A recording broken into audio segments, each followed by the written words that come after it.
Bon, bonsoir tout le monde. Donc, je vous remercie de bien vouloir assister à cette petite session de la Société médicale organisée par l'équipe de néphrologie et d'ORL et qui va traiter de l'hyperparathyroïdie. Donc, j'ai le privilège de commencer avec l'hyperparathyroïdie primaire. Le docteur Morand poursuivra avec la physiopathologie de l'hyperparathyroïdie secondaire dans le cadre de l'insuffisance rénale chronique. Le docteur Simoussa traitera des complications osseuses et cardiovasculaires de l'hyperparathyroïdie secondaire. Et le docteur Mélanger nous fera le traitement chirurgical. Et moi, je ferai le traitement médical. Et le docteur Simoussa, auparavant, aura fait le traitement médical. Alors, l'hyperparathyroïdie primaire. D'abord, un petit rappel rapide sur l'anatomie des parathyroïdes. Donc, classiquement, nous avons 4 glandes parathyroïdes, ça peut aller jusqu'à 8. Elles sont à la face postérieure et latérale de la thyroïde, en position supérieure et inférieure. Elles sont parfois situées dans la thyroïde, et il y a des positions ectopiques, c'est-à-dire anormales, qui vont de la base de la langue jusqu'au médiastin. La taille d'une parathyroïde, donc c'est 4 à 6 mm de long, 2 à 3 mm de large, le poids de 40 mg. Elles sont pathologiques si elles pèsent plus de 60. Donc voilà, parathyroïde supérieure, inférieure. Ces glandes parathyroïdes sécrètent une hormone qui s'appelle la parathormone au niveau de leurs granules sécrétoires. La parathormone est libérée dans le sang sur un fragment actif de 84 acides aminés qu'on appelle la PTH1-84 et avec des petits fragments qui sont moins actifs. La durée de vie de la parathormone est très courte. Le mode d'action rapidement. La parathormone agit sur la transformation de la vitamine D issue du rein en calcitriol. Elle permet d'augmenter l'absorption intestinale du calcium. Elle permet d'augmenter la réabsorption rénale du calcium et elle augmente l'ostéolyse. Donc avec tous ces points, elle libère le calcium dans la circulation sanguine. La calcémie régule par feedback négatif le taux de parathormone, c'est-à-dire plus le calcium monte, plus la parathormone descend. Qu'est-ce que l'hyperparathyroïdie primaire? C'est une sécrétion autonome et excessive de parathormone. Cette pathologie a une incidence en augmentation, essentiellement parce que sur les bilans systématiques, on découvre une hypercalcémie. Donc, étude de Rochester qui a montré qu'on a trouvé 21 cas d'hypercalcémie sur 100 000 personnes. On la trouve également essentiellement chez des femmes de plus de 50 ans, avec une fréquence de 3 femmes pour un homme, et elle est rare chez l'enfant et l'adulte jeune. Dans 80% des cas, il s'agit d'une hyperparathyroïdie asymptomatique. Mais dans 20% des cas, la forme est symptomatique. Et en fait, on trouve l'hypercalcémie parce qu'on fait un bilan biologique dans le cadre de lithiase rénale calcique à répétition ou de patients présentant des douleurs osseuses diffuses ou à la recherche de l'étiologie de troubles digestifs, nausées, vomissements, soif excessive, ou parfois devant un état d'asthénie ou un état dépressif.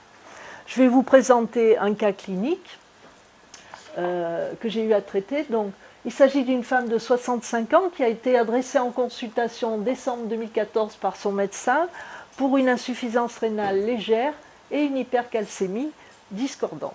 Elle n'avait pas d'antécédents urologiques. Cliniquement, elle était asthénique, elle avait quelques douleurs osseuses diffuses et elle était normotendue.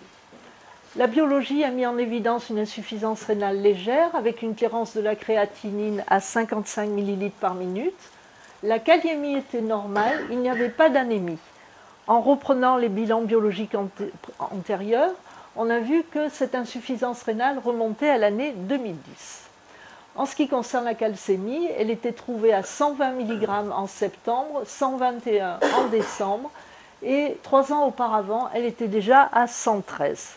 Et malheureusement, sur le bilan de l'année 2010, il n'y avait pas de dosage de la calcémie. La protidémie et l'électrophorèse étaient normales, la vitamine D était basse, à 14,6 nanogrammes par millilitre, et le taux de parathormone très élevé, à 306, pour une normale à 72. Dans les urines, il n'y avait pas de protéinurie, la calciurie était normale et la CBU était normale. Le bilan complémentaire a associé d'abord un contrôle de la biologie qui a confirmé une fois de plus un taux élevé de calcium et de parathormone et une phosphorémie à la limite basse. Au point de vue paraclinique, on a commencé par l'échographie cervicale qui était normale et par la scintigraphie des parathyroïdes qui a confirmé donc l'adénome. Alors, il s'agit d'une scintigraphie de soustraction. Donc là, la scintigraphie thyroïdienne au MIBI. Et là, déjà, on voit quelque chose de suspect. La scintigraphie thyroïdienne à l'iode 123 et la soustraction des deux images permet de mettre en évidence cette petite tache rouge fort suspecte. Effectivement, la malade a été opérée en février 2015 par le docteur Le Goff d'un adénome parathyroïdien inférieur droit. Les suites opératoires ont été simples. La calcémie et la parathormone se sont normalisées en 48 heures. La malade a été revue 1 mois et 4 mois après. Elle n'avait plus de douleur osseuse. Elle était un peu asthénique et la calcémie était normale. Je ne l'ai pas revue depuis et ce qui m'intrigue un peu, c'est qu'est devenue la fonction rénale. Donc voilà une super photo que je dois à Gilles. Voilà la parathyroïde. Effectivement. Alors, quelques généralités sur l'hyperparathyroïdie primaire. Donc, c'est donc une sécrétion autonome excessive et incomplètement contrôlée de la parathormone, avec pour principale conséquence métabolique l'hypercalcémie. Dans 80% des cas, c'est un adénome parathyroïdien bénin. Dans 20% des cas, il s'agit d'une hyperplasie. Et il manque aussi quelques rares cas de cancer des parathyroïdes. Pour ma part, en 30 ans de métier, enfin un peu plus, j'en ai vu une seule fois. L'incidence, donc, c'est 21,6 cas sur 100 000 personnes, 3 femmes pour un homme, je l'ai déjà dit, et dans 80% des cas, la forme est asymptomatique, découverte sur le 1000 ans.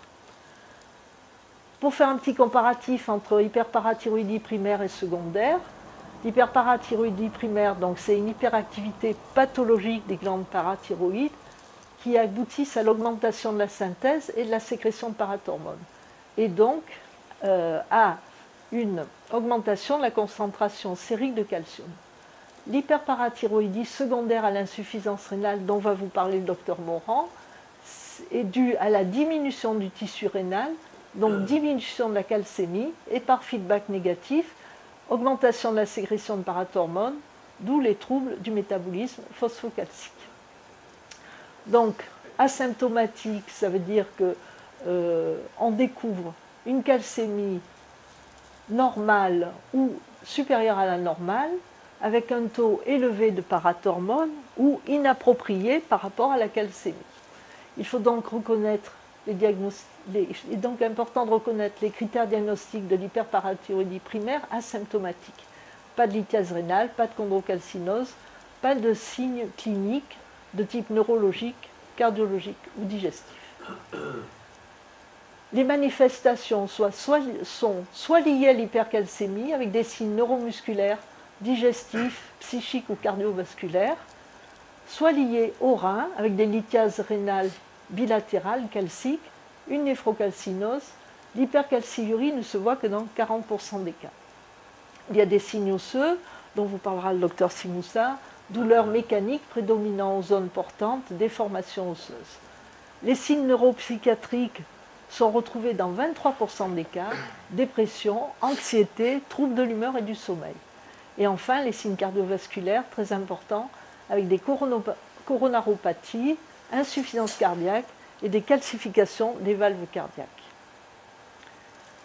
Le bilan classique que nous ferions en pratique de ville, donc c'est calcémie, phosphorémie, phosphatase alcaline, urée, créate, dosage de vitamine D, dosage de parathormone, et dans les urines de 24 heures, créatininurie et calciurie. Ensuite, une ostéodensitométrie pour apprécier la masse osseuse. Pour le bilan radiologique, donc échographie et de préférence aussi scanner cervical et scintigraphie des parathyroïdes. Le diagnostic donc de l'hyperparathyroïdie primitive est biologique. L'hypercalcémie est de degré variable, mais le calcium ionisé est toujours augmenté. Et on calcule la calcémie corrigée en fonction du chiffre de protidémie ou d'albuminémie. Le dosage de parathormone se fait avec des kits de deuxième ou troisième génération. La calciurie n'est pas un élément toujours fiable parce qu'elle n'est augmentée que dans 30 à 40% des cas. Le diagnostic est facile quand il associe donc un tableau d'hypercalcémie, d'hypophosphorémie et d'augmentation de la parathormone. Il est plus difficile quand la calcémie est normale ou à la limite supérieure de la normale et que la parathormone est normale ou haute.